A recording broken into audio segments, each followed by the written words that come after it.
Hi everybody, I'm Sheree from the library and it's December 2023, so I'm wrapping up great books from 2023. Next month I'll be back to talk about my favorite top books for 2023, but these are all brand new. This is Colin Kaepernick's Changing the Game. A lot of times I talk to you guys about finding the book that you love to read.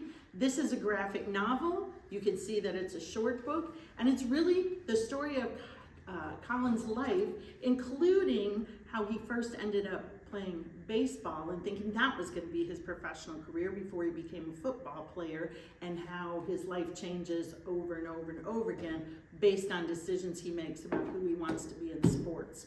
When we talk about the many different kinds of books that you can get at the library, don't forget nonfiction. This is Bomb. It is also a graphic novel about the race to build and steal the world's most dangerous weapon, the atomic bomb, during World War II. And you can see his illustrations tell the story as much as the words, but his words I love. There is Bomb, the prose book. This is Fallout, a book that he wrote last year. Everything that Shanken writes is a fantastic read. You think you're reading fiction because the adventure is so, and the excitement is so intense, but it's all nonfiction in graphic and prose forms. Now I want to talk about one other graphic novel I have to mention. A lot of us have talked about, or you may have heard about, Hey Kiddo, which was written by Jared Kosaka, and he is the guy who writes the Lunch Lady novels.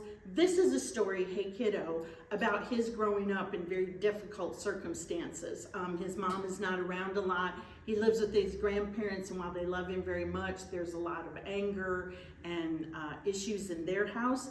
This was his story about his experience and how he came to be involved in art, and that kind of saved him. Now he has written another graphic novel. This is called Sunshine, and it's about his time as a volunteer at a camp for really, really sick kids and their family. And when he tells his grandparents he's going off to be a counselor at this camp, they're like, isn't that really depressing and sad and awful? But what he finds out is that it's an amazing experience, not only for the kids and their families, but for the counselors, and he never forgets it. So those two, you can read them together separately, fantastic. This is Albergés, and it is about the mythical land of Pocotel. For over 400 years, the world has been a barren wasteland, and the few humans that survive scrape together in existence in Pocotel. This is about a 13-year-old and his sister. The city does not take kindly when they show up and begin their crimes of shoplifting and pickpocketing. The adventure spools out from there. So if you're looking for something a little different, that might be for you. This is No Place Like Home. It's about a kid and his mom who are experiencing homelessness and have moved from place to place to place, and each place he dreams is going to be a forever home where they can settle down. And when he finally meets up with the dog of his dreams, that becomes even more important to him. So if you like a dog story, kid's story, realistic fiction, that's for you. If you're the creepy kind, this is It Found Us.